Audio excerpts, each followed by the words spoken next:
Testing 1 2. Testing 1 2. Want to make sure everything sounds clear. If anybody's out there. We got audio now, Missy? Missy's attached to us now. Is she on there? She's pretending like we're together, I think. Testing 1 2 3. Well, that was funny yesterday. Are we on? She wants us to tell that story, yeah. What story? Oh, that. No, I meant the traffic stop I had. She is awake. Awesome.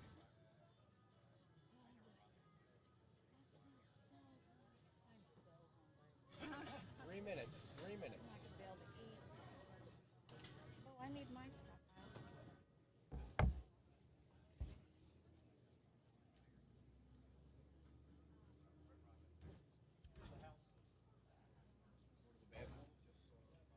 Well, that'll take 10 minutes. Oh, dear, it takes so long to do that.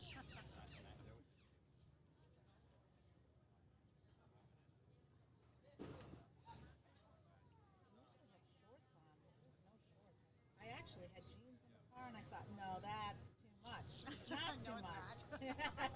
I got my woolly socks this on, is too little. shoes. I'm really And I'm from Minnesota. so frustrated about this shirt.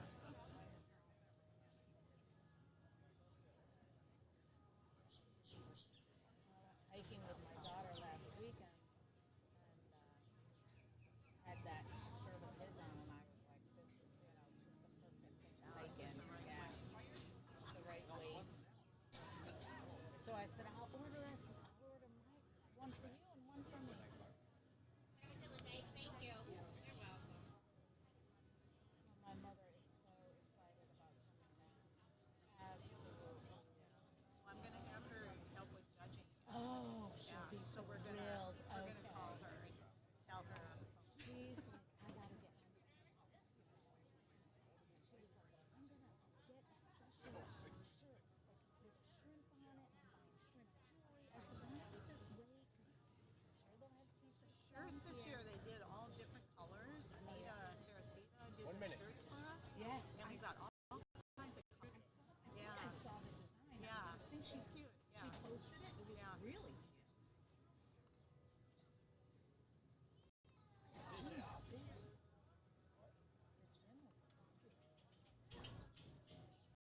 Everything back today. You're all stuffing.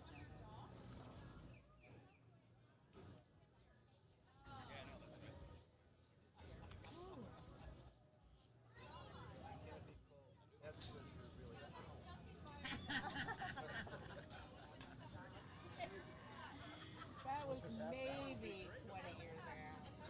That's a definite maybe. I don't know how that happened. I'm not going to be able to read anything.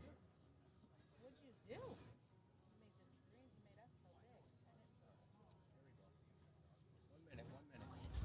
Testing 1 2. 1 minute, everybody.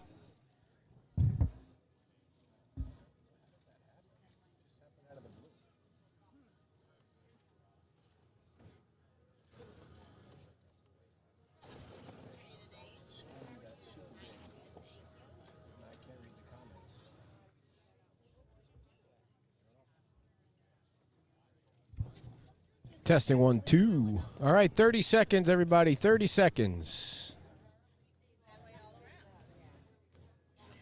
All right. Yeah. Let's go. Come on, Diane. We're going to get rolling.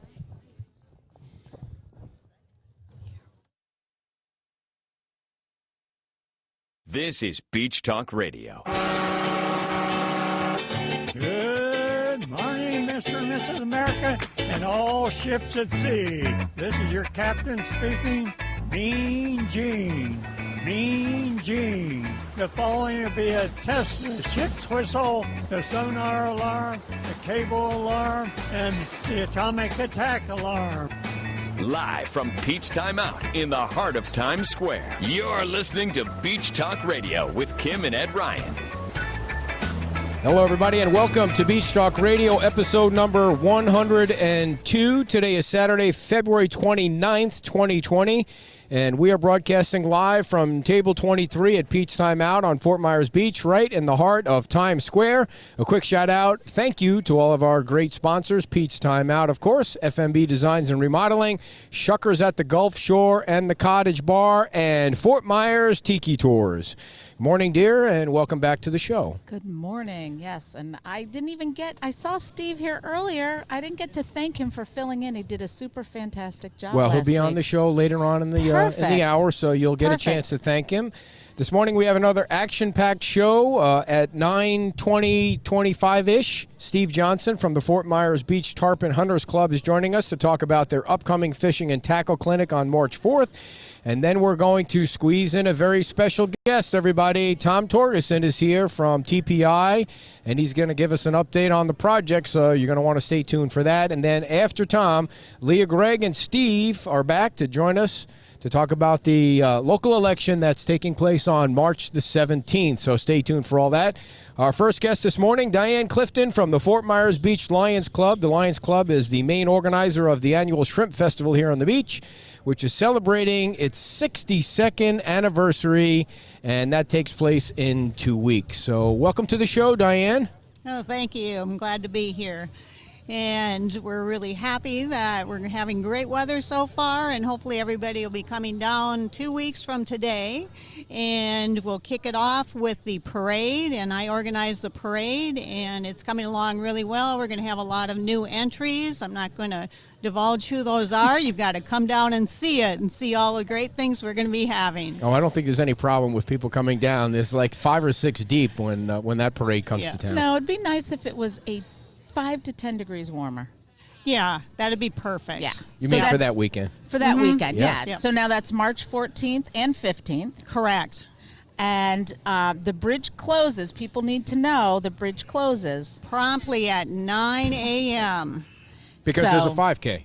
There's a 5K Right. before, and then the actual parade starts at 10 in the morning, provided the 5K run is completed. When was it last year or the year before? Their 5K was going on, and the fire trucks. Something happened where the fire trucks had to come from the other side of town. And people were scattering and all that. So that was an unusual twist to the 5K. So the 5K begins at what time? 9. It begins at 9. And they start on the other side of the bridge by Dock Fords, right? Dock Fords, right. correct. They go up over the bridge and then back to Dock Fords. Hundreds of people were in that when we did it. I know. Three That's a years good ago race. now. Yeah. And then the bridge closes at 9 till 12, right? So it's Whatever time we finish with the Okay. parade. Sometimes it gets done a little bit early, but it'll be by 12 for sure. okay.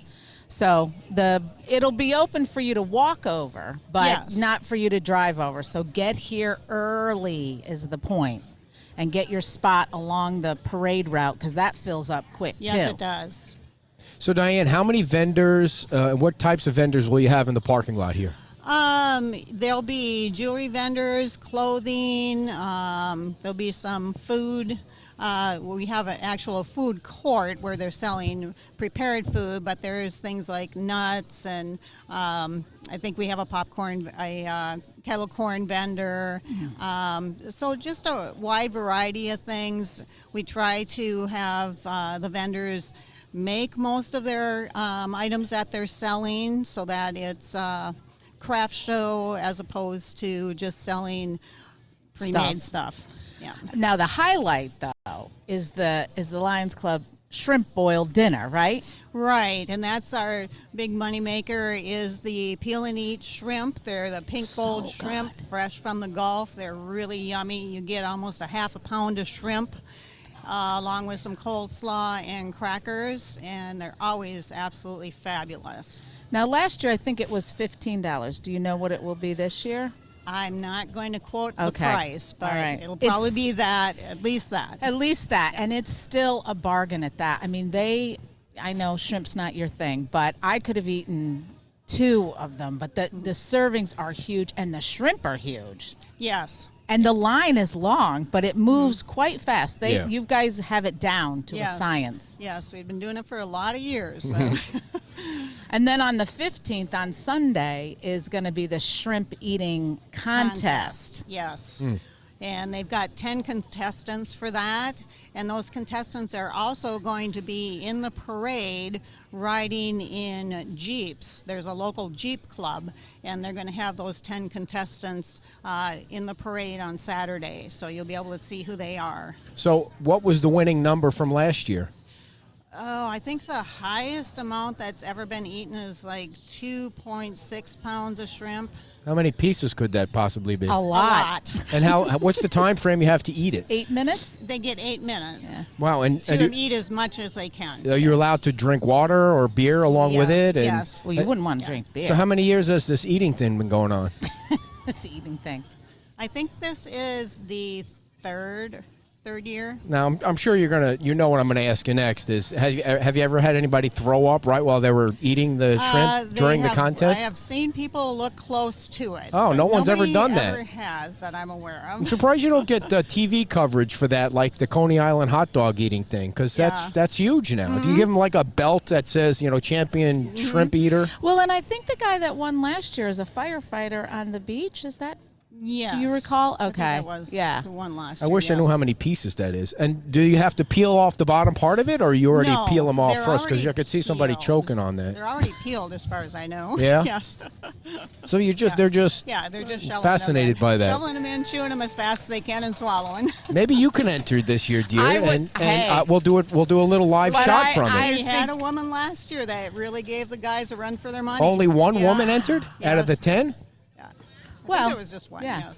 All right. Do you think you could win? Because I don't want you to embarrass me out there and come in last I would embarrass place. you. I would embarrass you. I love shrimp, but I would not want to consume. Like, at what number of shrimp? What piece number do I'm you think would thinking- take before you get I ready to think, vomit? Like, oh, for me? Yeah. 15, 20? Oh no, more than that. Wow. But I think they eat. I would guess. Hundreds. Yeah. Hundreds. Well, maybe Yeah. not hundreds, but Well, because the shrimp are usually a pretty good count, so they're larger Right, shrimp. right.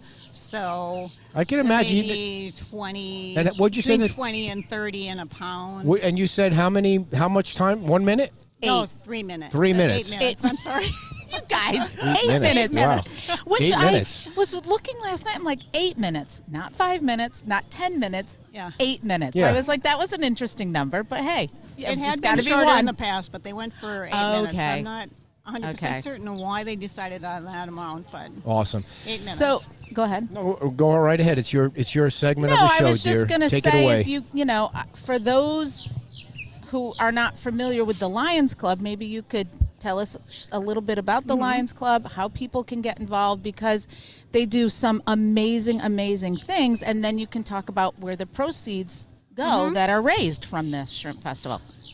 So our the Lions Club was originally started in 1917 up in Chicago, in the Chicago area, by a businessman. And their focus was on blind and helping people with vision.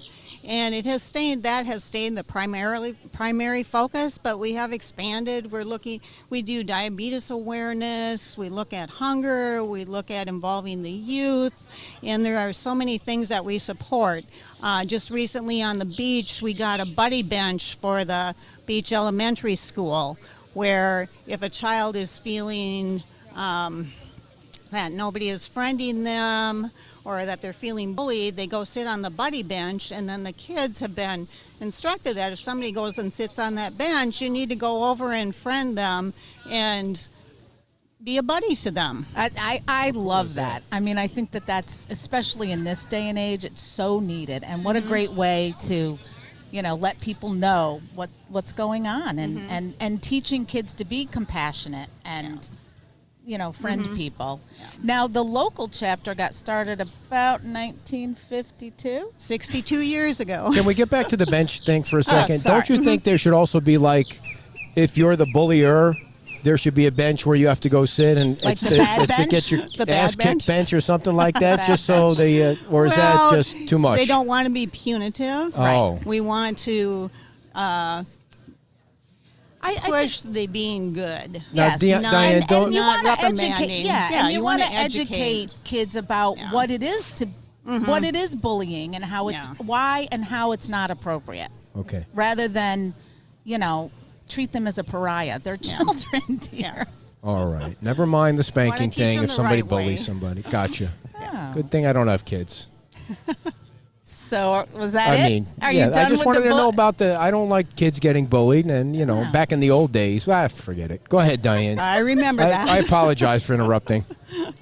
Okay, so Okay, go ahead. alrighty. So some of the other things that our local Fort Myers Beach Lions Club does is we help up with cleaning up the beach. Recently, we were involved with a local foundation for nonprofits on the beach, where it was you sat at one of the local bars and you were one of the spots on putt-putt. Oh, Type of thing, and raised money that way. It was a lot of fun for the members that took part in that. So there's always something going on that we're participating in, and like you said, the money we go towards treating eye care. yeah. I wanted to ask you about that because now I know I was reading that they have a Sites for Students program, and they locally sponsor all the school nurses in Lee Yes. County. Yes, we do. Our club sponsors all of the school nurses in the county, and with that, they get certificates for the children to get eyeglasses and to get an eye exam. So eye exam and eyeglasses, which is really important. I work in the schools, and in the capacity that I work in, the kids being able to see is imperative. And there are people that are underinsured and so would really benefit from that. And they have that, I think it's called it was just out at the school yesterday, the spot vision where Yes, yes. do you know about that? Can you explain that? Yes, it's a camera, and you just point it at the child, and they have to look at it, and it automatically gives you a reading of what their vision is and what the correction needs to be. So that then they can take that information with their free voucher to a local area Right. participating Yes. doctor and get the glasses, which is huge. So, anyways, but you also the money goes to scholarships. Yes, we do have a number of scholarships every year. I think last year we did 8 or 10 scholarships, $1,000 scholarships to anybody that's going to college and needs a little extra help. Nice. Now, when you clean the beach, what's the coolest thing you ever found? The interesting things that I found were batteries, Really? car batteries. Car batteries Yes, on the car beach. batteries. A hidden car, like somebody buried their car battery on the beach. Well, they put it like behind some of the brush. Or, Interesting. Yeah. That would Just- be the last place I would ever think to hide Yes. my car. I would put it in a Yes. neighbor's yard or a dumpster at the gym No. or something, but Yeah. I would never Lots of- drive to the beach to drop off a battery. You would dispose of it properly. Well, I'm imagining their battery died down here. They had to get a new battery, and they had no place to dispose it, so they just Well, you don't know that's hit the it. fact. Yeah. Well, that It's hard to say how it got there, makes but more sense than somebody drove it down here. And Don't talk to me dumped it. like that, or I'm going to sit in the on the bench, the bullying bench. So the battery. Sorry to interrupt. Yeah, She interrupts that- a lot. But what that else? was the Yeah. most interesting. Did ever find any money, like a real? No, never found any money. Okay. Lots of plastic glasses and straws and cigarette butts. Well, you're not. They're not No allowed. jewelry. No. no nothing jewelry, good like no, that. Nothing exciting.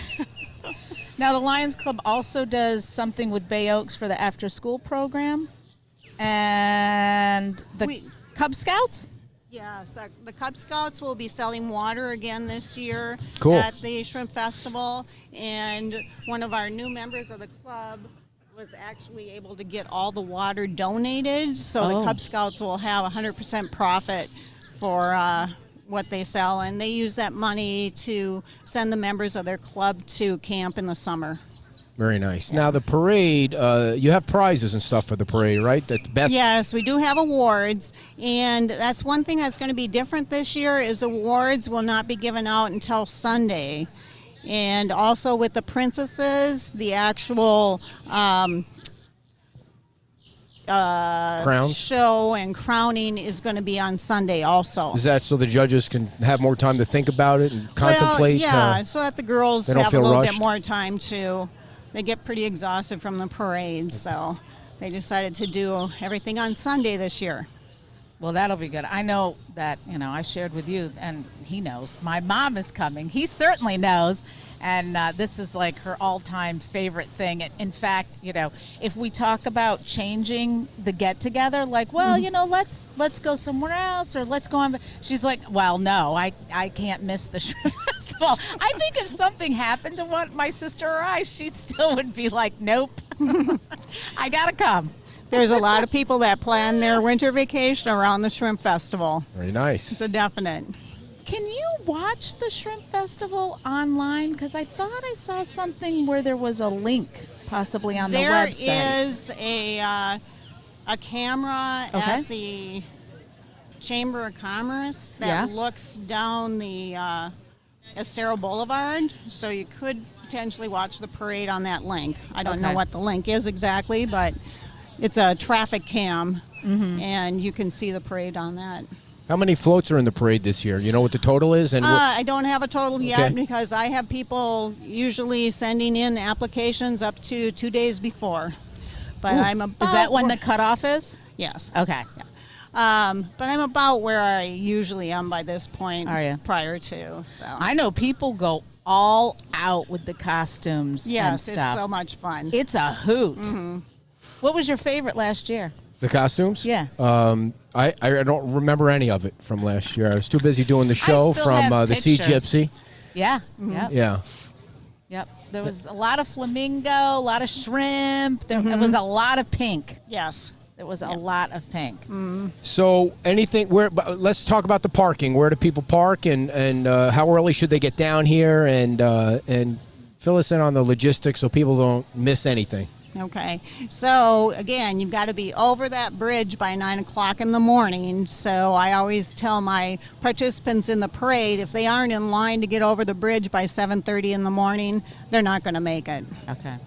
And the parking, I mean, we have, because the festival takes over the main parking at the beach, there's a little less parking than normal. So you just have to really watch. Are you there? And get over here early, and you'll get parking. Are you there? Yeah, Or take the trolleys.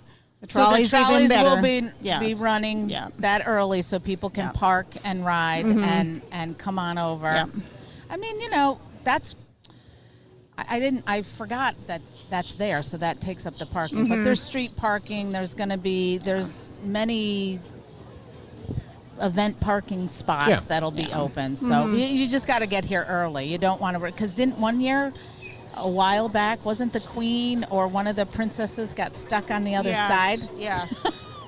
You don't want that to happen. All right. Well, I've tried to get your mom on the phone, but I can't get it to work. So because we set something up. So Dianne, let us know. Let her know. I'm Yes. sure she's listening. I can't get the phone to work, but that's just typical for Yes. my So, Mom, if you're technical listening, skills. I want you to be one of the judges for the parade.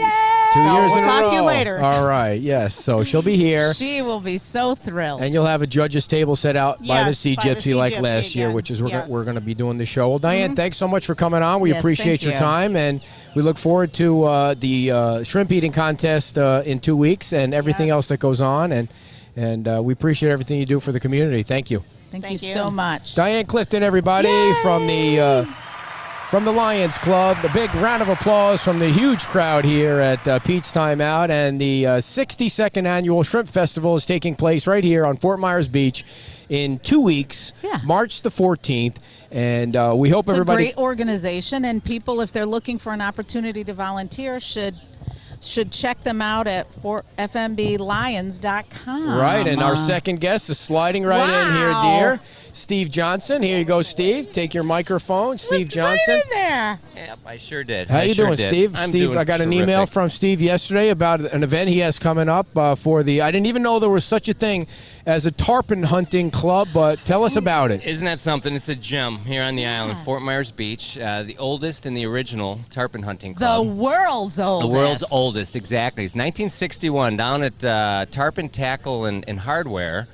A fellow by the name of Frank Delabella got together with That's a a great couple name. people, and his wife Carol, who unbelievably phoned me last month, and we had her come to the meeting after all these years. But They organized in '61 and then put the club together in '62, and we've been here ever since. We meet at the community center over at Bonita Bill's, and like I said, it's just been a jewel for the town, and a lot of people don't even know it. As a matter of fact, we used to have parades in the shrimp in the shrimp parade.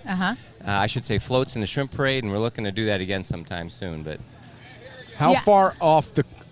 Where do you go out for tarpon on Fort Myers Beach, and how far out do you go? Do you have to go to? They're normally inshore. They migrate in, and the first one I caught with the club was inside the swim buoys right off the beach. Wow! Literally right in the center of the beach, off the Sterling access, and there was probably 200 of them just rolling there in the water, and it was quite an event when you hook up with a 150-pound animal like that. Wow! So. Yeah, they're huge. I mean, our daughter. I wanted to get the camera out to show you. I had a video of it. Our daughter and her friend were out fishing, and it was huge. I mean, it was huge what they caught. It was interesting to me how close they are in. So someone doesn't really need a big, huge boat. They could go out in one of those fishing kayaks, right? Yeah, absolutely, and some people do. The thing is, though, if I'm out in a fishing kayak and you get something that big in, I'm thinking I'm over. I'm going to flip right over. How long does it take to pull one in that's 150 pounds? Depends on how heavy your tackle is. But typically it'll take you 20 to 30 minutes. Nice. So That's a workout. It's a workout. It really is. It really is. It'll pull your boat around. So nice. Now, what's the heaviest tarpon that has been when you guys have done the contest? How heavy do they come in? Well, it's interesting. We really don't weigh them anymore. Since Right, 1978, they stopped hanging them. So they used to bring them in at their hunts, we would call them, and then they'd take the photos. And they've quit that. We do catch and release only using circle hooks. But the largest ones are, like I said, over 300 pounds. But I think looking back to the records, maybe the largest that's been pulled in for the club was about 250, 260, something like that, which is a huge animal. Yeah. What's the biggest one you've caught?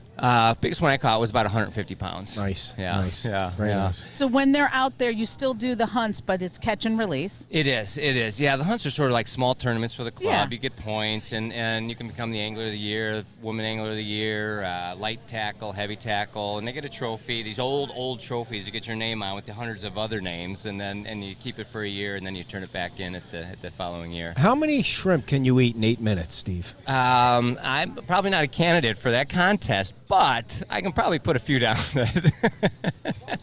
2 pounds, I think. Right.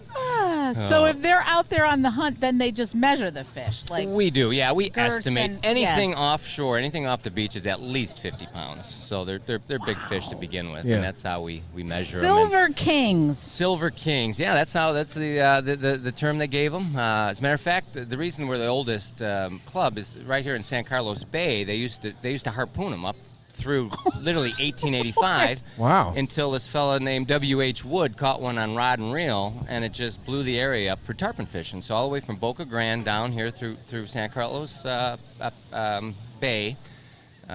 Tourists have been coming here, and sportsmen to catch the Silver King. It's really been quite a fishery, and actually has been a financial benefit to the area for a lot of years. So tell us about the event you have coming up. Right. So the event we have, it's our #1 recruiting event for the year.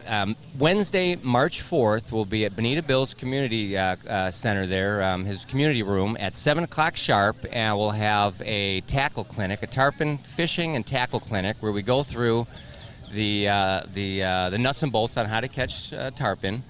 And we'll have our guest speaker is Captain Chris Wittman from Captains for Clean Water, so he'll be here addressing the crowd. And then we'll go through the history, some of the benefits of the club. We do have fish fries. It's a social club as well. So we have a picnic, we have an awards banquet, and families join. And like I mentioned, there's only, I think right now, 5 members out of the roughly 50 in the club that are from Fort Myers Beach. Wow. So I'm really out here trying to recruit more beach members as a member of the beach community myself, trying to get some more of us out there since we're the namesake of the club. So is there a cost to join, or what are and what do you get, and why should somebody join? Well, the reason I joined is, first of all, I went in and I read a posting in the newspaper that said, hey, they're having this tackle clinic. So I went in, and first of all, Bonita Bill's community room. Have you ever been in there? I actually have. It has these mounts all the way around, and immediately I felt like this is authentic old Florida fishing club. Yes, This place is awesome, and there's a bunch of old timers in there talking about fishing, and then I said, I'm going to join. So I did, and the benefits to me so far is that we not only talk about where the tarpon are fishing, but also our app, but we also talk about reef fishing and other local inshore fishing and like-minded people getting together. We have a guest speaker series we put together in the last few years where we invite people in to speak to the membership at the meeting, so that brings some value. To join is $50 for a family, $40 for a single. And you don't have to have a boat to join. And we have orientation hunts where members get together with rookies, and we go out and show them the ropes, basically. So, if you think about going out for the day, you pay a guy a heck of a lot more than $40. In the meantime, you'll actually learn and meet a lot of people along the way. And when is tarpon season? Because it's not year-round, correct? That's correct. Actually, there's no closed season for it. You can actually get a stamp to possess and keep a tarpon, although nobody does anymore. That's if you ever wanted to mount one, if you caught a trophy. But basically, the season starts as they migrate north from down south, and they follow the bait. When the water gets up to be about 72 to 75 degrees, they start showing up. And they're following the bait, and then they'll take offshore to breed and then come back. So usually, for myself, since I come out of Big Carlos Pass, I fish the beach. Near the end of the season, they're on the beach. Earlier in the season, you're out in the boat, but close to the beach. Correct. Or you're not fishing from the beach. That's correct. We're usually in the boat, right? Okay. Right. And you mentioned a stamp, so people need to remember, obviously, this should go without saying, you do have to get a fishing license. You do need a fishing license, yes you do. Yes you do, and you can't actually pull the fish out of the water. They are protected species, so you need to keep them next to the water and release them. So typically we'll either cut the leader if they're really large fish, but usually we can dehook them. And at the clinic, you're going to talk about all the different setups, tackle setups, and pound weights. Right. Light tackle. Boy, you know a lot. Yeah, I'm from upstate New York, so I love to fish, but I've never done much. I mean, I've gone out on the deep sea, boats, but off in Key West, and I love it. But to go by myself, I just don't have enough knowledge. I mean, if it's a trout or a salmon, but this is not something I'm familiar with. Yeah, so. tarpon are a lot of people, a lot of fishermen's and fisherwomen's in their bucket list. So a good way to fulfill that check mark is actually to join the club, learn, and fish with a lot of like-minded people. When are you going out next? Our next hunt actually will be in March. I'd have to look at the calendar, but I think March. I'd have to take a look, but basically that's when the hunt season starts in March. Usually January, February, they're still not quite here yet, so we do social things. But if somebody wanted to hop on the boat, how much would it cost? Oh, well, we'd take you right out, Kim. There you go. A good time. There you go. I thought you guys went on your own boats, though. We do. Yeah, but we take each other. We take guests. We take members so you're without friendly. boats. Yeah, this is a buddy boat, just like her buddy Bench. He's got a buddy boat. That's right. All righty. I would love to. Thank you. I would love to go. I love fishing, and it's relaxing. You have a good time. How many? There you go. You get a sticker when you a sign little up. decal there, club decal for the tackle box / we'll put it on the truck, the boat, whatever. Very nice, very nice. How many women are in the club? We right now probably have maybe 8.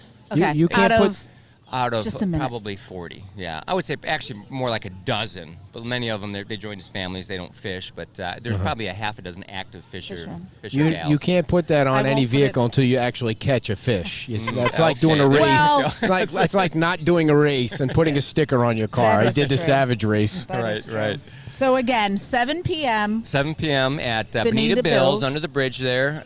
7 o'clock p.m. and you do not want to miss it. It's a fantastic outing. If you want to know anything about tarpon fishing, that's the place to learn. And you guys meet the first Wednesday of the month? First Wednesday of each month, typically February through October.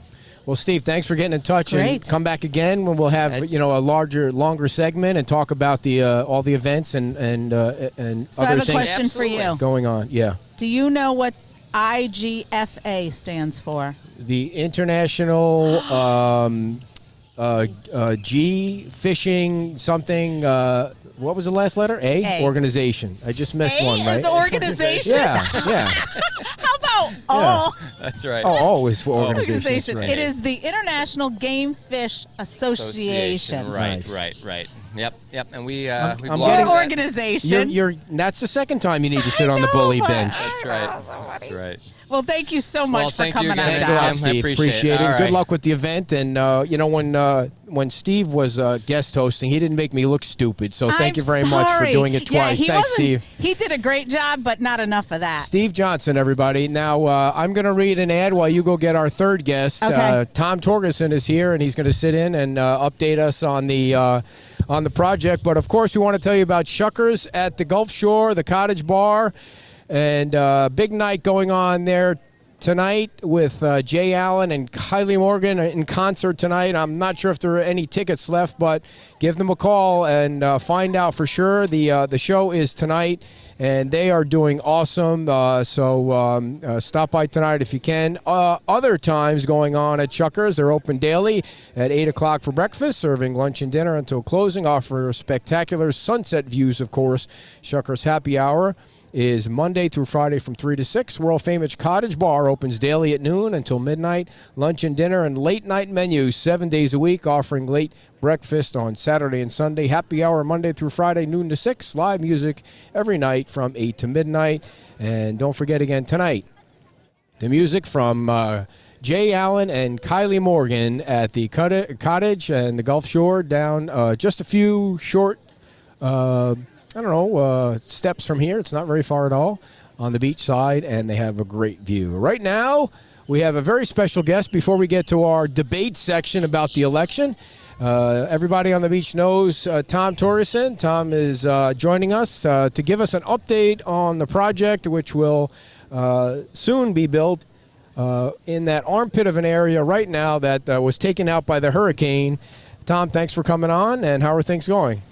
Thanks, Ed. Welcome, everybody. In spite of everything, things are going really well. We just got our first of 3 daughters married off this last weekend, and down on Lover's Key on Thursday evening. It was a little windy and chilly, but we made the best of it, and we had family members in for a week. We rented 6 houses, and we had New Zealanders and Minnesotans kind of join in the middle ground here on Fort Myers Beach and support these kids. But so give us an update on the project and the lawsuit first.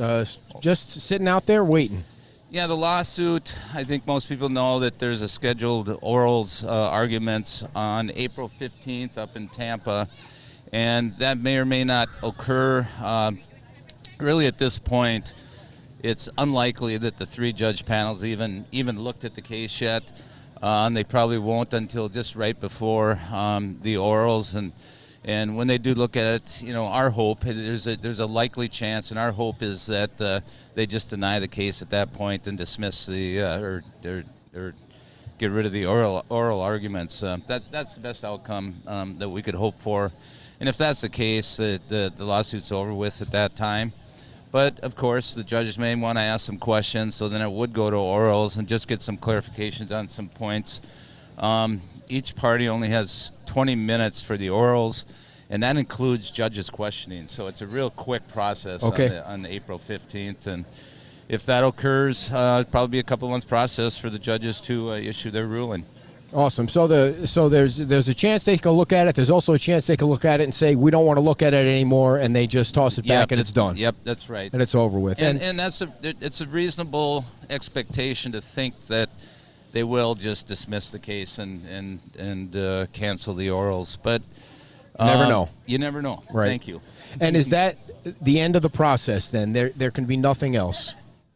That's the end of that case, It depends upon, you've heard it from Mr. Conadaris and Mrs. Patton that they both are going to take this to no end. Bob's, I think, has been quoted as saying, well, I know he has been quoted as saying, I heard him, but I'll spend my last dollar on fighting this. So, who knows what they'll come up with next. Is there any chance that the land that was vacated could become a lawsuit? I know anything can become a lawsuit, but are you worried about that at all? Because the town, you guys were going back and forth. The town wanted to get it right. They wanted to do it over to make sure that everything was correct. Well, you're exactly right about, call it the do-over or whatever you want to. You're exactly right that The do-over is because the ordinance, the previous ordinance, which now no longer exists, and now has been replaced with an ordinance that's more in tune with today's times, the way the procedures or the proceedings happen with right-of-way vacations and other municipalities, around Lee County, Collier County, Lee County. They updated it, and there was sentences that weren't finished in the old ordinance, like we're responsible to present a mailing list of all property owners within 500 feet of the property. Then it doesn't say what to do with them. So now the ordinance is rock solid, and we're following all the procedures to a T. And I think it's March 13th. Because of all the activities of elections and St. Patty's Day parades and Shrimp Fest parades, busy. I think they're having a council meeting on a Friday. Okay. All right. So let's talk about the election. Unless there was something else let's talk about the project a little bit more, right? You wanted to talk about the work that can't be started because of the lawsuit, which has nothing to do with with the building. Yeah, really, when you think about it, there's it's not just stalling the Margaritaville project, but there's more to what the council approved, the LPA approved back in 2018 with the TPI FMB project. It set a stage. One of the greatest benefits, one of the really, really top two benefits, two or three, that the project provided is land to the town that's essential, that's for redesign of the base of the bridge for pedestrians, bicycles, and vehicles. The Ocean Jewel property is absolutely essential. Additionally, we're providing new right-of-way to Lee Dot to put in traffic control apparatuses, along with designing the pedestrian bridge to accommodate traffic control devices. And though all this designing is going on, and there's so much excitement surrounding the redesign at the base of the bridge, it can't happen without these land exchanges. The land that you gave, yes, as part of that we will be transferring. Right. We still have title to it. Right. And the reason you have title to it is because the lawsuit. That's right. So we're proceeding with the what's already been previously authorized by the LPA and the town council. We're just effectuating the process. It's kind of like pulling a building permit. There's just steps you have to go through. But we're effectuating the legal process of what was approved back in 2018. And then at that point, it will be subject to us moving forward. So there's performance criteria that this land, let's say, it's hard for me to even fathom any possibility of the patent case prevailing in any way. It's just really a stall tactic, which is obvious, I think, to everybody. Mm-hmm. But let's just hypothetically say, if they prevailed, that land would not go to the town. Right. And the base of the bridge would stay the way it is. Yep, that's right. So the other thing I want to make sure people understand is where you're putting the resort is there's no height restrictions on that spot. You could build it 700 feet in the air if you wanted to, and you're keeping it to 52 feet. And I doubt would ever be approved for 700 feet, but there is no restriction where we're putting the main resort building, which we chose to voluntarily move it from the Gulf side to the bay side of Estero Boulevard. And in doing so, it's on a piece of property, 3.14 acres, that when the town, in its early life, the mothers and fathers generated the comprehensive plan, the land development code, the future land use map called the Flume, and established all these areas where you can have what type of uses, different types of residential zoning, commercial zoning, downtown zoning, so on and so forth. This property specifically was targeted for redesign at that time. You can read the narratives in that regard in the comprehensive plan. And they chose not to put a height restriction on this property. Now, Roger, and we didn't disagree, obviously, because we did so, but Roger Hernstead in the process, our process, recommended that we apply for a height variance just based on what the height established is on the Gulf side. And so we did that, just kind of back to an abundance of caution. We did that just as our application initially was based upon our build-back rights, which we had about 190 some build-back rights of hotel units.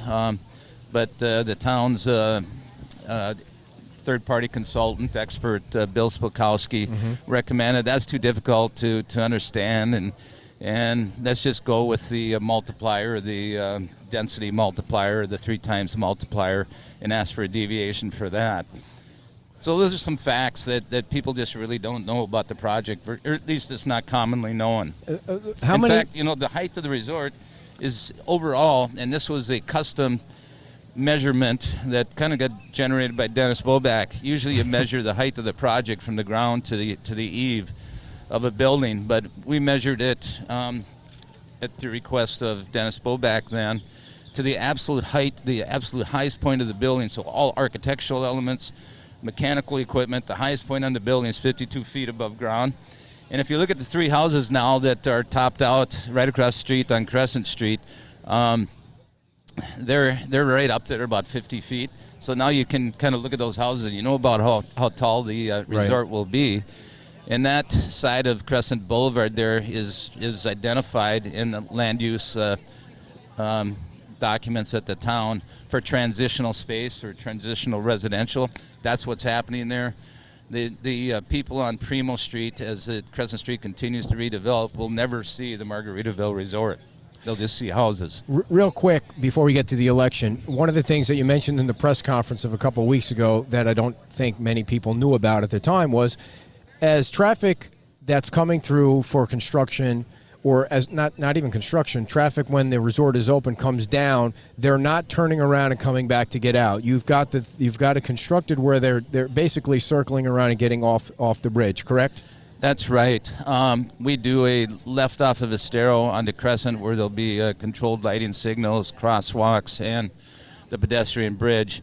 And then they enter the resort, vehicles enter the resort on Crescent Street. Off of Crescent, they go inside the resort and do their drop-off. And then those vehicles never leave the resort property, not back onto the streets until the day that those guests depart. And they depart out from under the resort on 5th Street. And the only place they can go is the San Carlos Boulevard. They can't touch Estero Boulevard, as you're saying. They go right onto the bridge and exit the island. You're also going to have workers that are going to be located off the island where you're building housing for them. So that also eliminates the traffic coming over the bridge because you're bringing them over. That's right. We call it the Beaches Gateway Village, and we're really excited about that. I think most people now know that the off-island resort hotel is proceeding. We've got some soil conditions that we're having to contend with, but we now think that we'll be under construction of the whole 15 acres in about May, maybe June at the latest. And that would include the resort hotel there and the parking that you're referencing in the shuttle operation. We're also going to do the infrastructure for the residential component, the workforce housing piece of it. We've got it narrowed down to 3 joint venture partners that are in the residential development and management industry. One of the most exciting prospects we have for the residential that's really looking promising is kind of Key West style 3-story houses, so that there's about a 1,600 square foot house on each of the 3 levels, 3-bedroom, 2-bathroom houses, and we're thinking we can get about 90 of those houses on the property. So we're zoned for 150, going with the housing approach versus the apartment approach.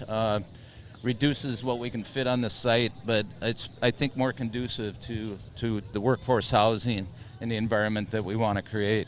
And lastly, on the project, how many parking spaces will you be providing in and around the building compared to how many rooms you'll have? Well, the rooms are 254, and I think the parking is right around 380 underneath the resort, in addition to the off-site parking. Do people know that you're providing more parking, and not everybody that comes is going to need a room, need a spot? We will recommend that people don't bring a car, because you think about our guests. in the hotel, I mean, they're most exclusively fly-in type guests. Right. So they really just need to get from the airport to here. With our wedding that we had this weekend, there was not one car rented of anybody. You know, we're in the walkable district. The town zoning has it identified correctly as the walkable district, and we will recommend to guests that there's no reason to burn your money up on renting a car, the cost of the car, $35 a day to park it in our garage. Why do it? But what that will do is provide, you know, vacancy parking stalls that then we can use for the public. Right. One more thing, I keep remembering things from the press conference. When everything is said and done and built, there's always a problem with people walking across the street on Estero Boulevard and causing the traffic to stop because people driving their cars want to let the people get across the street. It's a beach. You're going to be eliminating 7 spots where people can now actually walk across to the Mermaid or go back and forth to different spots, and you'll have a pedestrian walkover, so it should alleviate some of the traffic issues because people won't be stopping as much. Well, it will. It's actually 7 vehicle ingress-egress points along Estero that were eliminated. And turning vehicles, I think everybody will recognize that stalls traffic. So we're removing our ingress-egresses off of Estero and just containing them to the Crescent Street and 5th Street. And you know, one thing about the pedestrian bridge, I know that during the proceedings, Tracy said, well, that's only for the benefit of the bridge, or not the bridge, but the resort. You know, people aren't going to go up the elevators, the stairs, and use that. But, you know, I partially agree and I partially disagree. If, hypothetically, the only people that use it were the resort guests, it's a success. Because if you keep the resort guests off of Estero Boulevard, that's a success in itself. And when you think about it, it's all being done 100% at the cost of us. The town, the county, the state is not paying one dime for that pedestrian bridge, the stairways, the elevators. We are putting, hard-plumbed men's and women's restrooms up at that level, open to the public, all at our cost. But I do think people will use the pedestrian bridge because we've designed this resort to be a community resort. It's much different than Pink Shelter, Diamond Head, which are really minimally interacted with by the community. This is really an open resort with a lot of amenities and views that the community will really enjoy. So I think that, yes, the pedestrian bridge will keep the resort guests off the street and blocking traffic, but also I think the community is going to want to get up that one story and interact with the resort. Shoveling the ground on what day? You want my best guess? Yeah. I'm going to say it after things are resolved with the lawsuit. It's going to take us 4 months to mobilize with financing and bidding. We're really in a great place on our plans. We're really right down to pulling our permits right now. So we're really in a good place to just get going as soon as this is resolved. 2-year project? 2-year project. Just think of this, folks. Less time than it takes to do the road work. Yeah, that's for sure. So, Tom, let's talk about the election. These flyers that have been going out, the Save Our Beaches organization that has been sending out lies and propaganda. What do you think of this group, and have you been able to pin down exactly who's running it? Well, it does hurt, you know, when you get untruths being circulated and under the guise of some kind of professional environmental organization that's looking out for the benefit of the beach to spread these untruths, these propagandas. You know, the environmental improvements that Margaritaville Resort will make on the current premise is and not to bore you with all of it, and maybe it's not boring, but is very, very, very significant from what's there now. But no, I really can't say. I mean, I can't definitively say who's behind it. I think we all know who's behind it. And they're hiding behind layers of PACs. They didn't just set up the one PAC, Save Our Beaches. They are using funding from other pre-existing PACs that have hundreds of thousands, and one of them has 7-digit numbers of cash on hand to fund their cause. I was disappointed to see that Forrest, after the first flyer, did not come out and say, "Hey, I'm not part of this group. I don't know why they put my face on there." But I guess if he doesn't have any money to run a campaign like that to get those slick flyers out, maybe he's just figuring, can't hurt me. Well, Forrest is definitely being coached, and I really like Forrest. Who doesn't like Forrest? Right. Who doesn't like Forrest? But he's definitely being coached, which kind of leads me into, I've visited with every single one of the candidates. Even Brandt. I've had a couple of conversations with Brandt. Both of them were on the phone. He asked for my endorsement, which I'm not going to give. Please. You've got to be kidding me. That dude's coming in last place in this election. I don't know, but it's an important election. What election isn't important? You've got a good slate of candidates to pick from. I think there's only one bad apple, but and I think that Dave Drum, I think he's a really good guy. I like him. I would say I think he's in it for the wrong reasons. It's kind of an eeny, miny, mo, amongst his garage buddies where they're drinking beers to who's going to do this, because I think we could do a better job than what's being done now, and I just think it's the wrong reasons. And Forrest, I love him dearly, but I think he's in for the wrong reasons too. I think he got in because at the time there wasn't a slate of candidates. I think we have really 4 good people to choose from. Mm-hmm. And that's a good slate of candidates. And they are. Tell us who you're going to vote for. Well, there's I can't say 1, 2, or 3, but I've already voted. Okay. So you can't influence me. Well, who did you vote for then? I don't think I can influence anybody. But I voted for Bruce Butcher, Dan Ehlers, and Jim Adderholt. And Jim Adderholt is new to the political scene on FMB. Not new to FMB by any means, but I think the community would be so blessed to have him in the office, and anybody that interacts with him quickly comes to the same conclusion. You talk about propaganda over the weekend in the social media. He was attacked by some local residents for not being environmentally supportive up in Indiana, which was so far from the truth.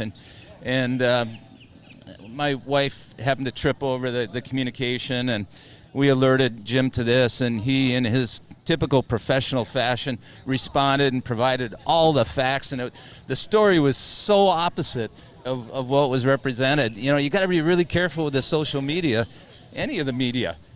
But anyway. I appreciate you calling me that, but I don't know if I fit into that category. But yeah, and Dan Ehlers has been attacked, unrightfully so, and he's probably, I don't think he said it or disclosed it, and maybe I'm out of place to say it, but his daughter has been brought into it, not suggesting, but saying that she's been on welfare, which is so far from the truth. He and his ex-wife get along great. Megan gets along with her great. The daughter is a dear friend of mine. Comes down here regularly. You guys have probably met her. She's just a beautiful girl. There's reasons people have to be on welfare, but she's never been on welfare. And nor is Dan, and nor is his ex-wife, and nor is Megan. Who's behind all that? I can't say again, but you can't say because you don't know, or you can't say because you won't say? Because I won't say. Okay. Tell me after the show, dear. Should we talk about something fun? You got something fun? Yeah. Yeah, the Shrimp Parade. I just talked to Dianne here. Yeah. And Shrimp Fest and Shrimp Parade, and Dan Ehlers and I have been building a float. So we're building. It's the evolution of Fort Myers Beach. And am I taking too much time? No, never. I like to. No. I like to chime in on the good stuff. The good on the happy stuff. I'm the happy stuff. She doesn't want anything to do with the election. So much fun. I've got a storage building about 3 miles off island here that has got all our tools and storage. All our kids have their junk there and motorcycles and stuff, and I got my junk there, and I've got a kegerator there, and I got a stereo there, and we just have fun. And we've had so many volunteers from the beach working on this float. It's really a community float. We're looking forward to it. It is the evolution of Fort Myers Beach, and it starts with the Caloosahatchee Indians, and then it goes to, see if I can get this right. The first American settlement and homestead on the beach, the mound house is highlighted. Then we go to the 20s, and the swing bridge. That's when the swing bridge was in place. In the front of the float, on the top front of the float, there's actually going to be a swinging swing bridge. Wow. And so that's the 20s, and let me see. Then it goes to the shrimp industry in the 40s. Really kicked off. Are you going to go through every decade, Tom? Because I don't know if I have that much time. You're only into the 40s now. Come on. I'm at the 40s. We have a concert to go to tonight. And then the 60s. The top of the float is Matanzas Pass Bridge. And then it goes to, the arches. I'm getting a little out of sequence here. We got the old arches on it. And we finish off with the Margaritaville. Very nice. How big is No this kidding. float to have everything like 100 feet long? It's heavy. Are you going to have to bring it here in pieces in order for it to be... Very slowly. Yeah. Well, we're Or looking pieces forward will to fall seeing off. that. He said this is the fun thing, dear. I don't remember him ever inviting us to the fun time over building the float. Dave, and yes. Haven't no, you been in invited fact, onto the float? We've got Yes. 60. I have to we've got stay You neutral. invited We've us? got 60 Yes. people that are going to walk or be on the float. We've got Yes, you did. 10,000 Neil frame beer can koozies that we're going to hand out with the margarita. These are going to be collector's pieces. For It's going to have the sure. Margaritaville 2021, 2022, I think it is. Commemorative can koozies we're going to hand out. We got 10,000 of them to hand out. What are the chances you're going to have like a big star singer surprise people on the back that has anything to do with the resort? Well, one of the stars pulled in my house last night at 4 p.m. after doing a concert up in Bradenton. Okay. You alluded to it. Yeah, Jay Allen, Jay Allen. and Kylie Morgan are staying with us this week. They attended our daughter's wedding. They're putting on a concert at Shuckers tonight, and a lot of gonna us be a are going to great be time. there. Yeah. It's going to be Yeah. a great time. Yeah. So I better bow out. Thank you for the I've update. been burning up your day. Thank you for the update. We you know, love it. you have an open Unless I could invitation. look for some no, more that's really all right. good Take your stuff. notes and go back home. All right, thanks, guys. Tom Torgeson, everybody. A big hand for one of our favorite guests. Oh, the crowd's going wild here. It's No, always. they invited us on to be I know, on the dear. I thing. can't.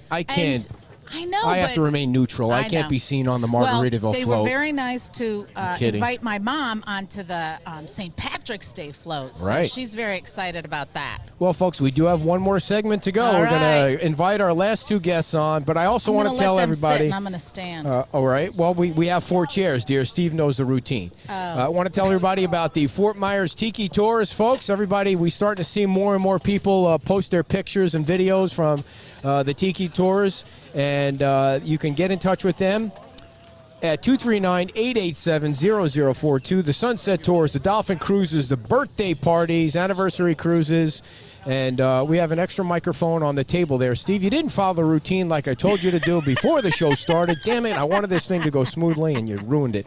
And they dock right at Salty Sam's Marina, and that is 2500 Main Street, the Fort Myers Tiki Tours, and you can check them out online on the Facebook and also at the Fort Myers Tiki Tours, without the Fort Myers Tiki Tours.com. So we are going to welcome our two, this is the Meet the Press Roundtable segment of our show, and Leah's here. Leah is one of the most outspoken activists on the beach here. I don't know if that's the right word, but we'll use it right now. Get your microphone nice and close there. Good. Check, check. Yeah, you're good. And Steve is back. Steve guest hosted for Kim last week, and welcome back, Steve. Thank you so much for filling in. And Thank you. I want to get your opinion first, Leah, on these flyers that have been going out around the community from Save Our Beaches.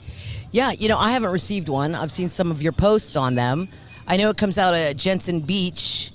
However, listening to Forrest's explanation during the town hall meeting not too long ago, or not the actual town hall meeting, but one of the forums that the candidates had, he said it was a PAC. So, I mean, technically in politics, Right. political activist committees are pretty big. So I really don't know, but it doesn't seem like it's anything illegal. It seems like they professionally wanted to.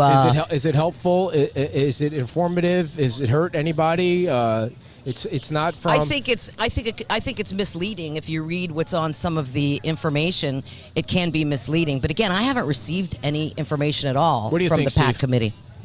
No, I said the same thing last week, and I agree with Leah. You wonder who they're targeting. By the way, I think it's Leah, not Princess Leia. I think it's Leah, right? I said Leah. I said Leah. You said Leia. It was more like Princess So Leia. are kind of you going to thing. need to go to the bully bench Well, right you now? see, it's rubbing off. It's rubbing off on me what you did to me before. Bully bench, I like it. I'm one of the few people in the country that have never seen 1 minute of a Star Wars movie. I think I'm the second. You know what? When you started to say that, I thought I'm one of the few people on this island that likes you. So I'm glad you didn't go that well. But anyway, back to Steve. You wonder who they're targeting. I mean, I'm sure you're a registered voter. My wife and I are, and we've never received any one of the 3 flyers that went out. So I'm not sure where they get their mailing list or who they target. Can you tell us a little bit more about? Do you know any strategy that's behind it as far as who they decided to send this information to? I don't know how they're coming up with the mailing list that they have, but it seems like it's a targeted mailing list, and they're trying to figure out who doesn't. I don't know how you even figure this out. No. An area where people might not be following the election as much, to try and get them to vote for Brandt and to try and get them to vote for Forrest. And my opinion is, and I could be totally wrong, that I don't think Forrest is going to win, and that they're trying to pull down some votes from Dan to get somebody else in, and that's, it's politics. Well, yeah, it's just the way it is. I don't think that Adderholt. There you go. Wait for a few more months. I don't think that Adderholt is anyone's going to come close to the number of votes he gets, and Dan is doing great. And then I think that I could be wrong. I think that the third and the fourth spot the third spot's going to be tough between Bruce and Bill Veach. I think that could go either way. And either one, I think, are qualified, good candidates. Yeah. So Leah, let's get your opinion on why you think that Bill Veach should be the other candidate. I'm not assuming you're picking the two, but over Bruce. Right. You have a big bone to pick with Bruce. Well, it's really not a big bone. I'll be honest with you. It's a big one. When this goes back to 5 Decide, our whole goal of 5 Decide originally was to support TPI, and then it evolved to really being a collaborative partner with the council members to bring issues forward that we feel could improve the beach. We can improve life quality on the beach, not only for humans, but also for wildlife. So just in communicating and going in front of town council, it was a little disappointing, some of the responses. Specifically Bruce. I mean, I sent him numerous emails on the lights. I think that's pretty well known. And, he continues to claim that against the American Medical Association and the U.S. Department of Energy recommendation that 4,000 to 5,000 Kelvin lights is not an issue for drivers and for pedestrians in a street light in an area like Estero Boulevard. So, it's just this constant combativeness that I receive from Bruce, which is frankly surprising. And a couple other issues. Are you saying he's being combative with you, or he's not getting back to you anymore? Well, he wouldn't get back to me at first, and then when I continue to send the emails, he would get back and say things like the AMA and the United States Department of Energy, their data is hogwash. And I've kept asking, well, send me any kind of data that you guys have that says that these levels of light would not be harmful to humans in terms of glare. So he continues to hammer that point, and he lost, of course, because the other council members didn't agree with him putting in between 4,000 to 5,000 Kelvin lights, which again, the American Medical Association, U.S. Department of Energy said is dangerous. So that's really one thing. And the other thing is, I mean, if someone's out all year and they're like, I'm not running, I'm out, and then the last day, literally, that you can put yourself on the ticket, you jump back in. And really some of the main reasons he gave on your show was, there was really 3 things I believe he said that he wanted to accomplish, and he didn't really accomplish anything. And what I've taken away from his interview with you is he also said he enjoys being on some of these committees that are political committees, that he gets to go kind of hobnob with some of the higher political officials within the area. So I just question his true reason, why he's going to jump in at the last minute again. And Bill Veach, I mean, if you watch the interviews, your interviews specifically, and you watch some of the meetings that these guys are having, Bill he sits on the Marine Resource Task Force. He had probably the best answer I've heard anybody answer when you ask about the lighting. He understands it. So I just think if I had to choose between the two, Bill Veach is a much stronger candidate. I think Bill understands the issues, but I don't think he has a solution either. I think Bruce, he's very into the financial standing of the community, and knows that putting in more light standards and more lights will cost the town a lot of money. So that's adverse to what his interests are. I don't think he wants to cost the town a lot of money. And there lies the problem, is to fix the issue.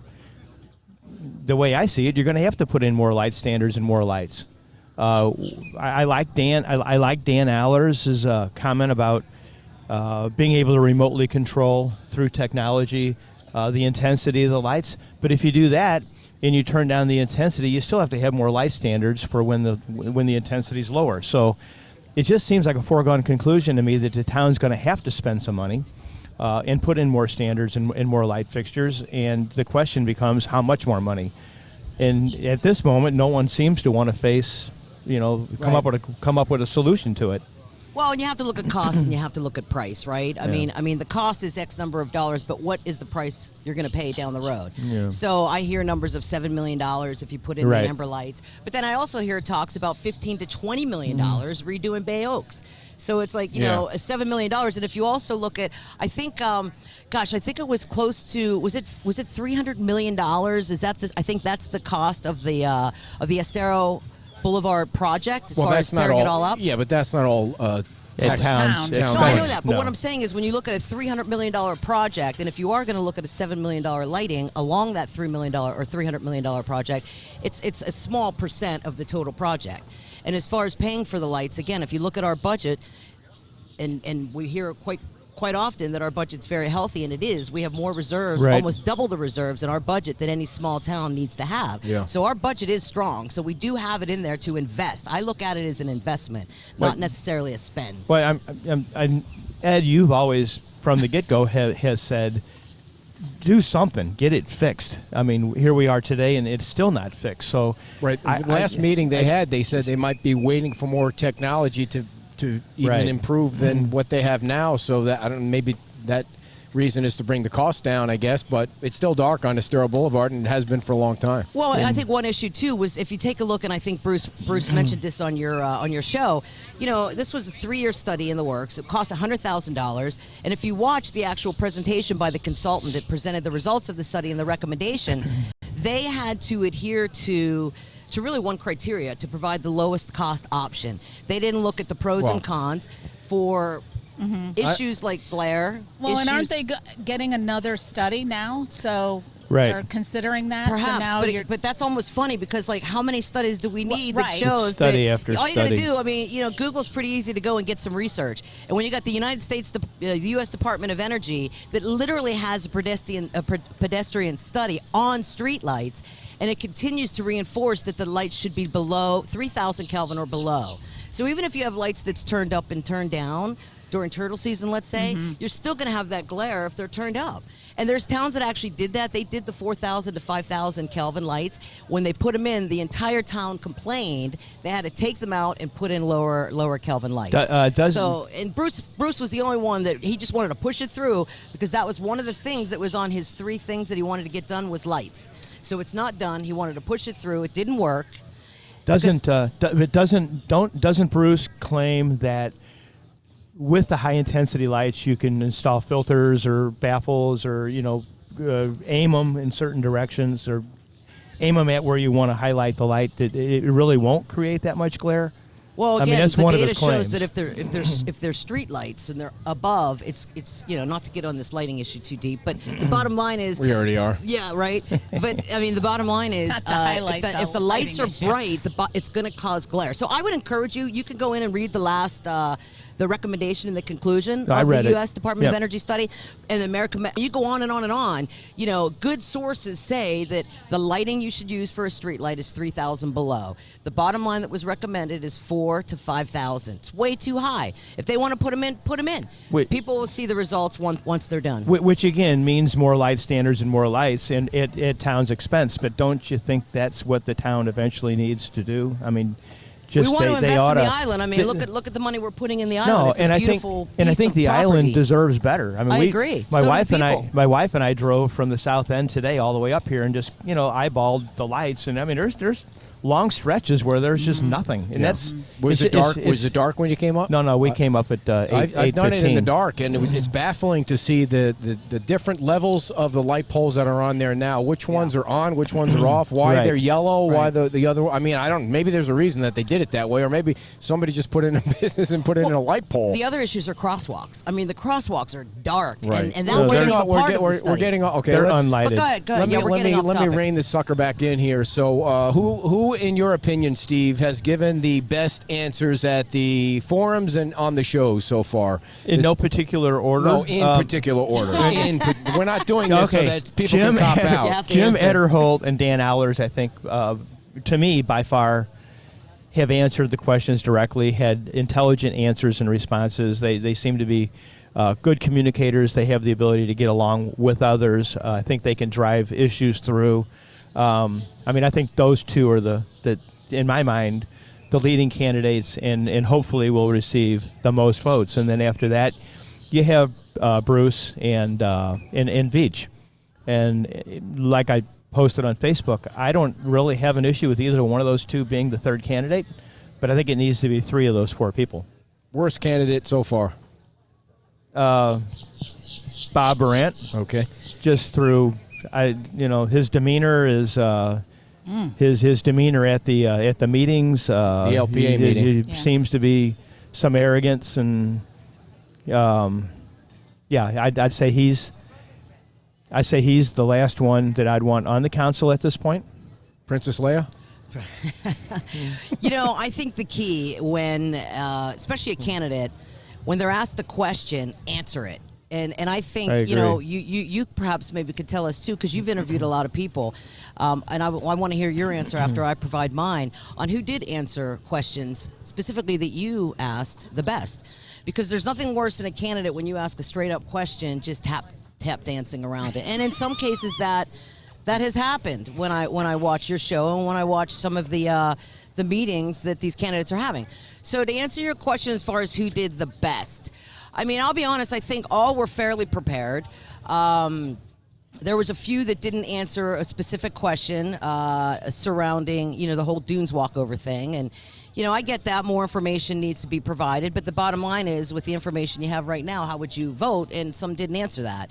I think the majority of the candidates answered every single question, yes, no, or gave their opinion on really what they would do.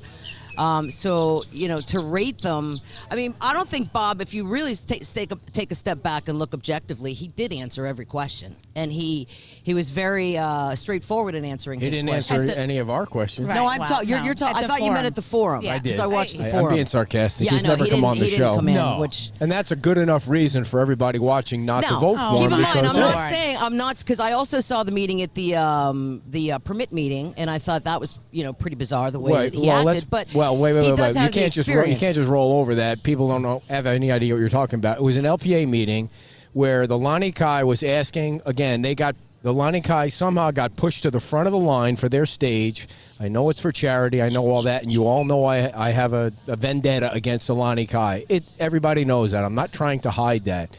And they got pushed to the front of the line, and the LPA wanted to specifically say, put the stage up, take the stage down. You have a time frame to do it. When they do the Shrimp Festival, when they do these other things, the things are gone in a day. Why do you need 2 weeks to take a stage down or whatever the amount of time is? Well, Brandt is Bob Conadieris' attorney, so he was up there representing the Lonnie Kai, and he said they needed a certain amount of time, and apparently the person that builds the stage is Bob Conadieris' son, Mike, who also happens to be the guy that is some kind of contractor for the city. It's all nepotism somehow.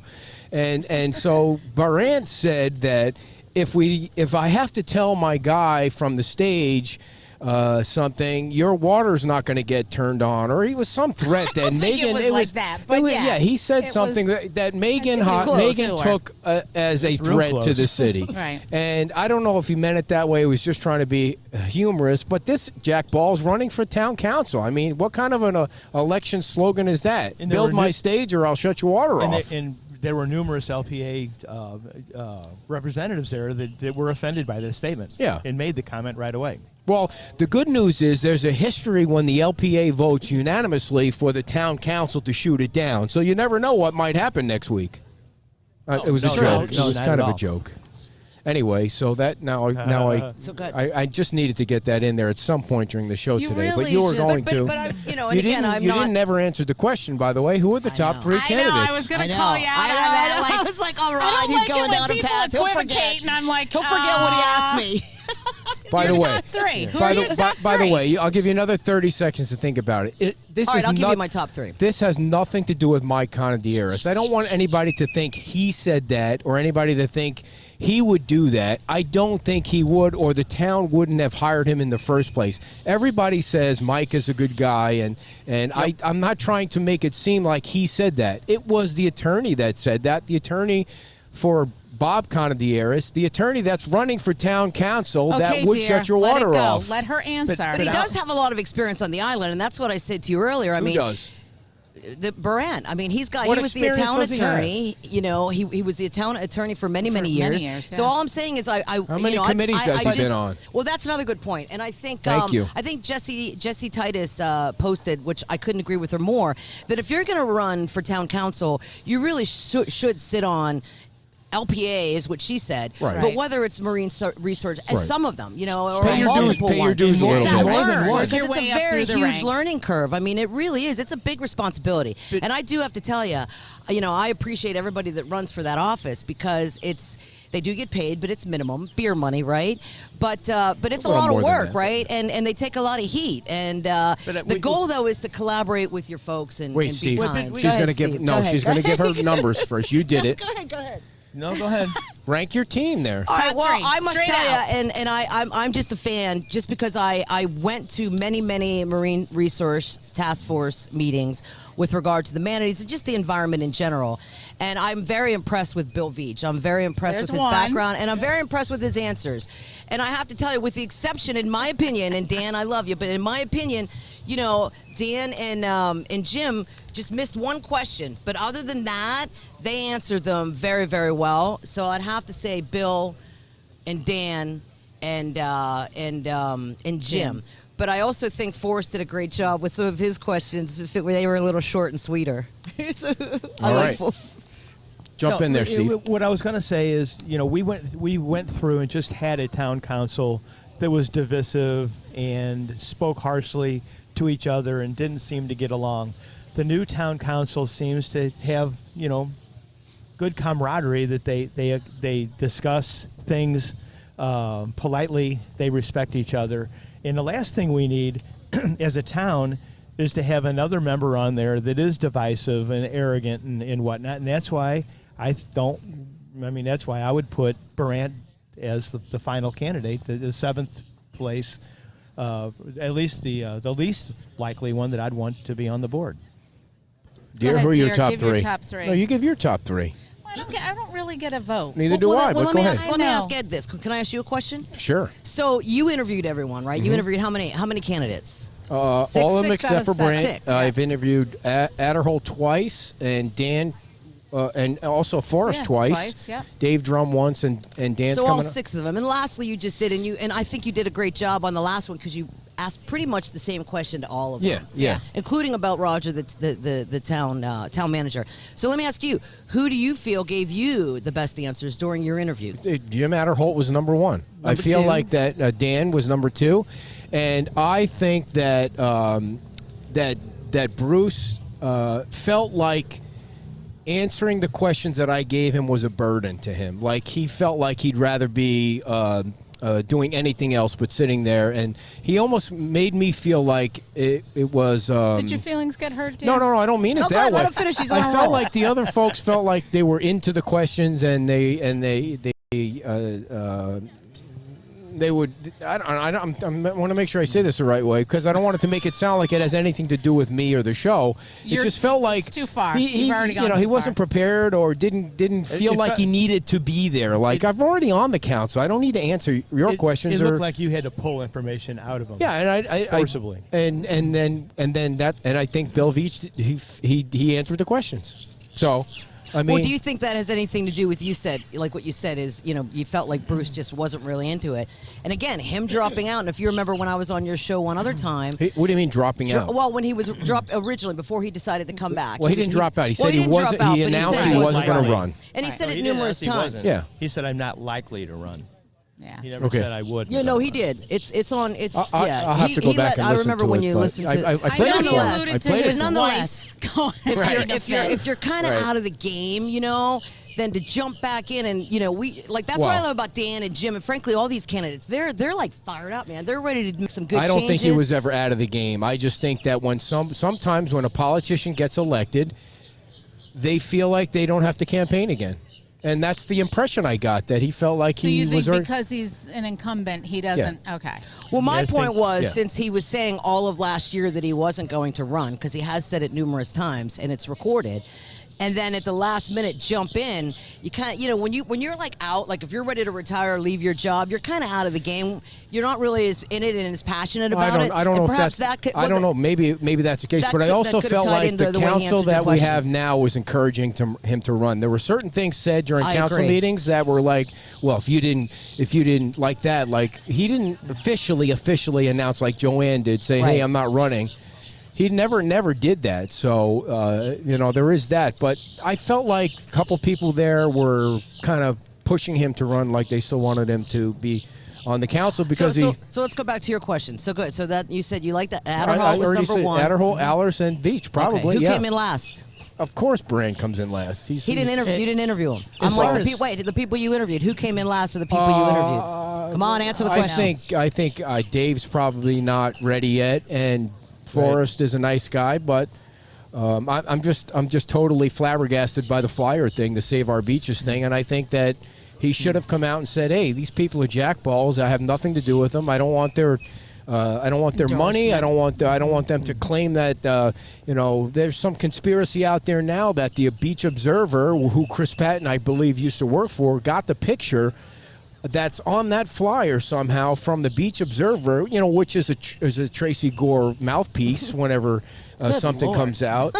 Somehow, and I don't know if this is true, but this is just what I heard today, that the picture of Forrest came somehow from the Beach Observer, which is not the real newspaper on the island anyway, and gave it to the Jensen Folks people. So that's why. The things, back to Bruce a little bit, the 3 or 4 things that he wanted to accomplish are big picture things. So I don't know that we can hold him accountable. The lights, I know, but again, we've been working on the lights, and if you listen to him, he's been working on the lights for 5 years. 5 years, pre-council and during council. So, I mean, it's not totally. I don't want to throw Bruce under the bus because I 2 other people. I like him, but the lights aren't his problem. No. I mean, it's everybody's problem. Exactly. It's Roger's problem more than. Nor is TPI or the Boulevard or any of that. I mean, those are big picture. It's just a point. You have 3 things to accomplish. You don't accomplish them.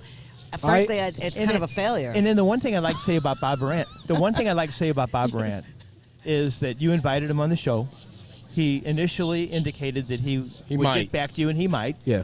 And I guess considering your history with Conadaris and Lanakai, he thought he'd get beat up on the show. Right. And in your defense, I'll say, I mean, I watched every one of your shows, and you've been fair with every guest that's been on there. So I'd be fair with Bob Conadaris. And that's what I'm saying. I think if either one of them would come on here, you'd be fair with them and not beat him up. Or I'd get divorced. And I think, that would have done him a lot of good to come on, Bob Brandt. Who knows? Nobody watches. Nobody pays attention to this. It's just for my jollies, one more this show. thing for him to get his message out. But yeah, I think it would have helped him. Yeah, well. And I think it would be good because, thank you for sending me the clips of all the candidate interviews. But, a lot of folks, especially with some of these meetings being in the middle of the afternoon, they can't really attend a lot of these forums and meetings and really understand the candidates or the current council member and the candidates that are new to the game.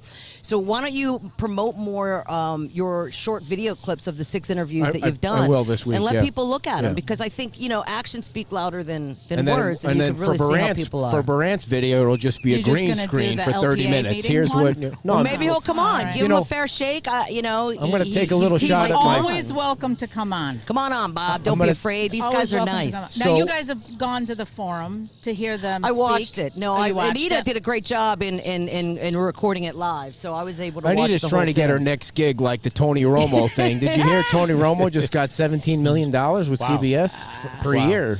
And there's another one coming up on March 5th, right? There's another. There's 2 more. Commotion at the Ocean. Commotion in the Ocean or something like that. So when's the next one? Is there another one? The Chamber of Commerce one is coming up next week. Do you know the date? I have it written down. down. There's only one more. I know. The March 5th is at the Beach Baptist, I thought. No, they had that one already. That one was last Get week. with the program, dear. If you're not There's going to know March the 5th. dates, then $10.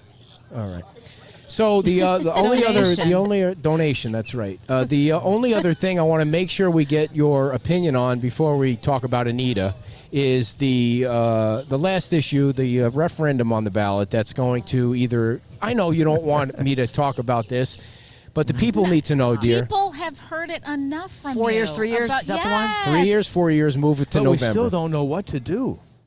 You know know, We need Ed to help us. Oh, good Lord. God. well, here's my thought on it. Make it quick. I think there's been Lemmings. enough data out there that shows that if you get in line with the rest of the political elections, you save money. November's Yes. a no-brainer. So it's a no-brainer. I agree. I mean, as far as 3 years and 4 years, I mean, presidency's 4 years, right? I mean, you do need to have some time House to of be able to Representatives really. is 2 years. Why is Okay. it so I important understand, to you? but I think it's tough to get something done in 2 years, and I think so you Well, need it's 3 three. years. It's 3 or 4. Well, you Which said one? House of Representative is a 2. It is. So I'm saying 2 years would be difficult. I'll but- take I'll take 3.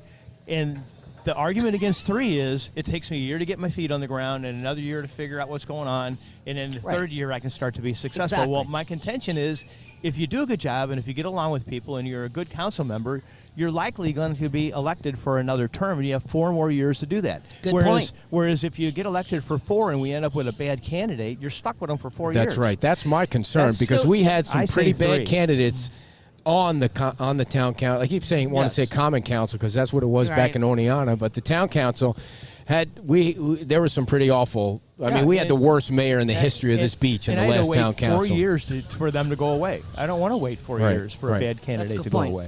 Now, And really, wait a second now, just to say one more thing about what Steve said, it shouldn't take you a year to get ready if you're on the LPA and if you're on a different committee and you work your way too, up. Ed. You're absolutely point. right. And that should be, kind of. And again, I think Jesse said it almost should be mandatory that before you could run for town council, you serve on one of these least public one. committees. If Yeah, they I want, agree. if they want to work so hard to fix something, like I agree with the November thing, then there should be an elected mayor to this town. I agree oh, with that yeah, as you're well. back on that. Yeah, elect a mayor, and you won't have to worry about Instead of a this popularity. popularity Yeah, contest right. where we're all going to vote in, and you have to worry. Oh, now this mayor has to go to the county thing.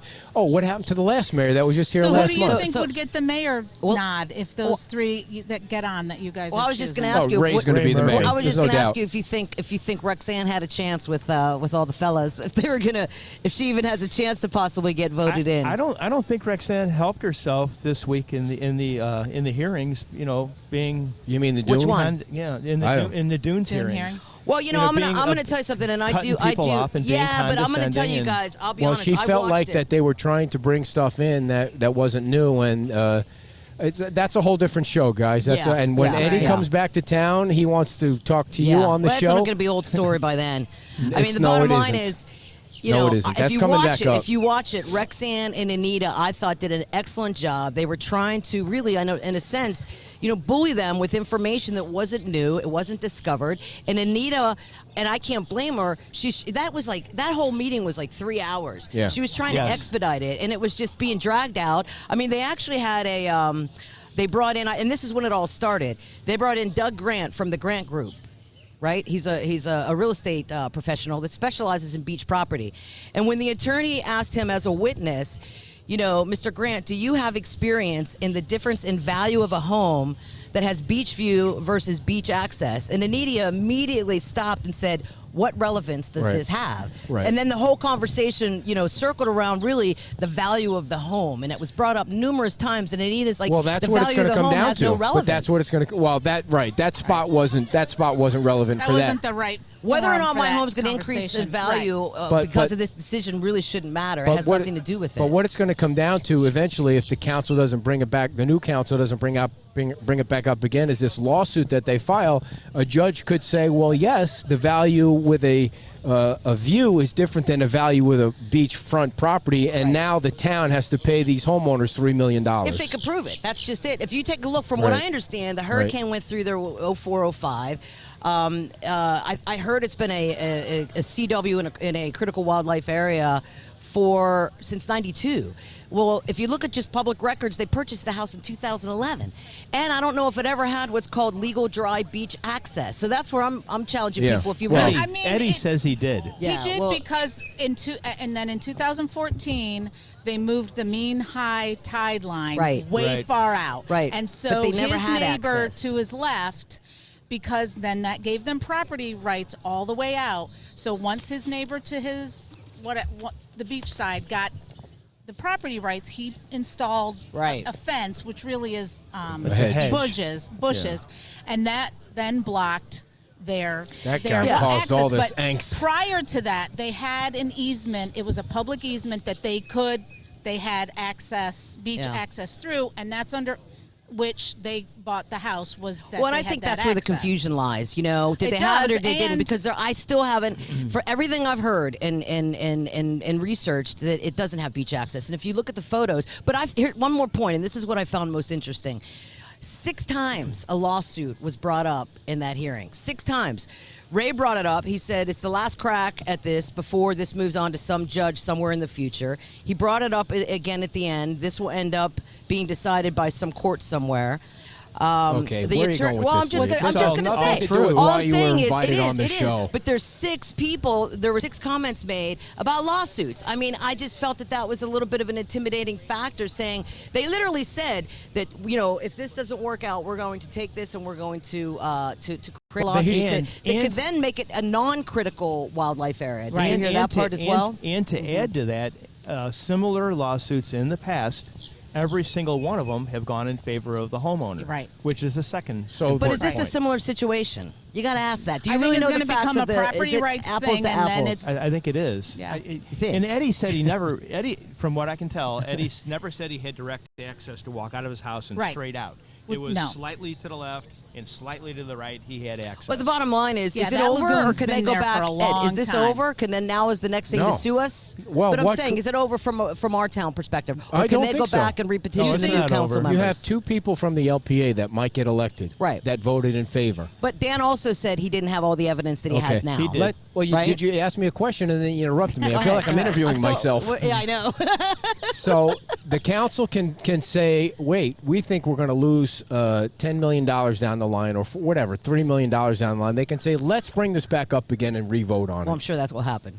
And that might happen. I'm sure it and will. then they won't have to worry about a lawsuit or anything then it's like a that. moot point. Yeah. Well, that definitely will happen. I'll bet you right here, Buck.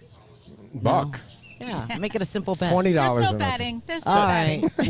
You guys are going to have to go to the bully bench. And maybe somebody can tell me what confuses me most about the whole walkover thing is that if you have a lagoon that you walk through to get to the beach, and I'm not saying everybody walks through it, but people do walk through it, or you have a boardwalk that goes over top of it and doesn't interrupt anything except for during the building process, which is worse. I still, Well, the Audubon, I mean, you had some experts come in there and explain the reasons why, and the Audubon Society did not support it. So, again, it's almost like everybody has to agree to disagree. But the but they bottom have line is boardwalks at their preserve. where?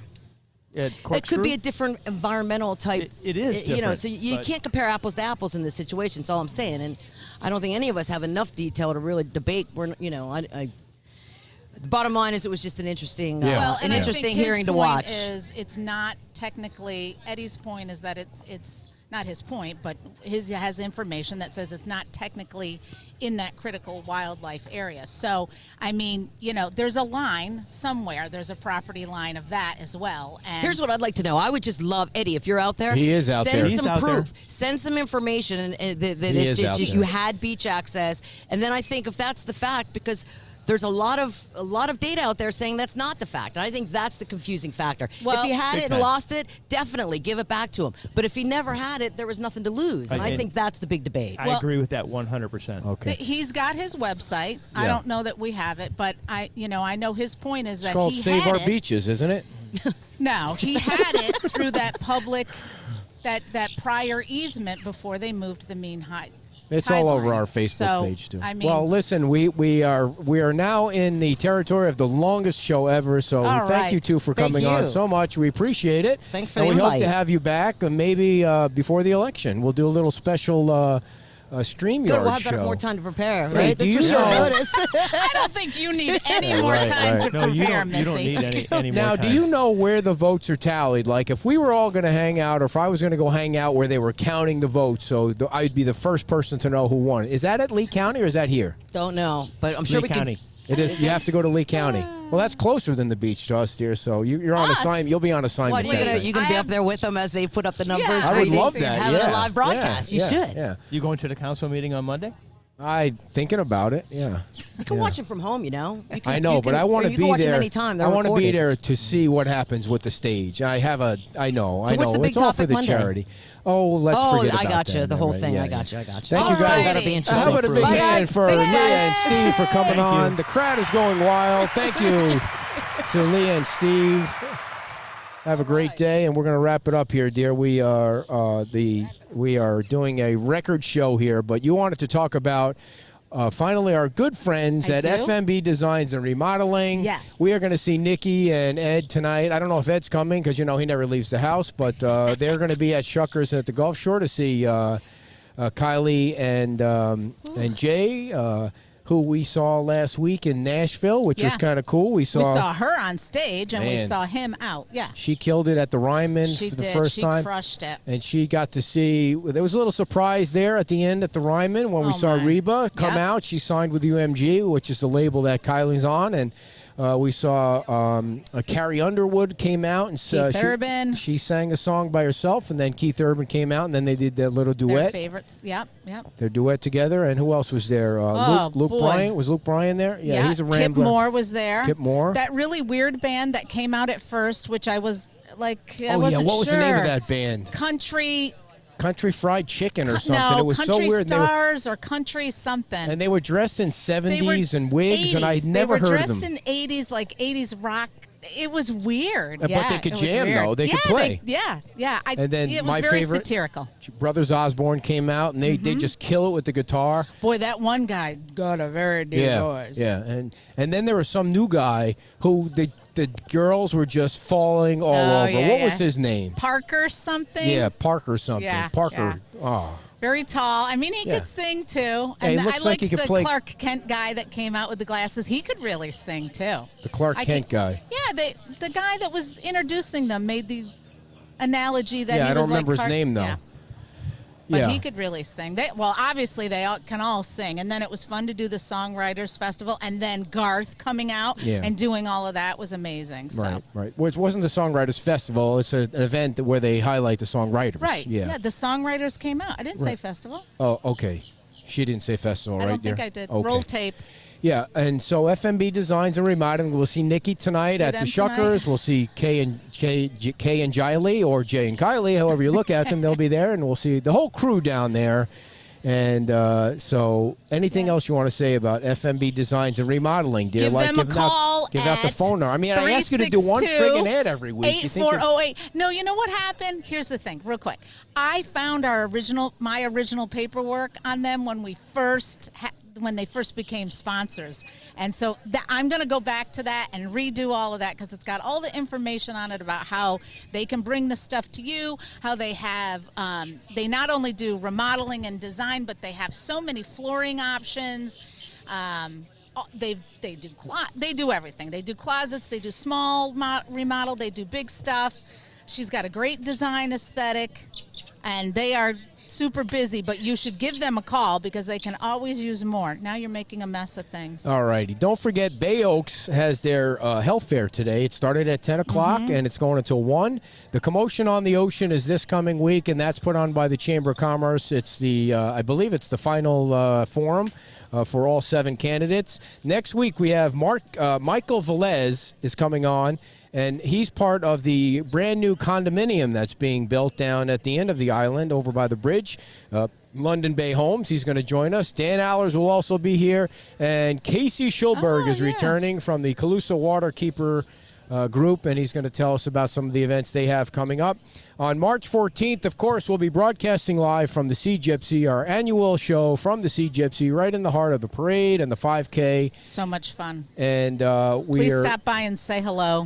On that show, we're going to have the candidate running for office against Ray Sandelli. I didn't know that. I'm sure you wouldn't approve of that, but in that race, there's several candidates. So he's going to come on, and also Karen Woodson from the FMB Friends of the Arts. So we're really packing in all the guests. The shows are getting longer, dear. This one is probably way too long. We had so many people stay tuned to all of that. I think they like the round table kind of thing. What did you think? If you were rated on a 1 to 10, how did they do? Well, I sort of sit back and let you guys do your thing. No, I think it was a good thing. You got to get in there. Love her, but you got to get in there. All right, everybody. Keep Hopefully, it short. If you see us at Shuckers and you want an autograph, just calm down. We're not signing them tonight, but we'll see you.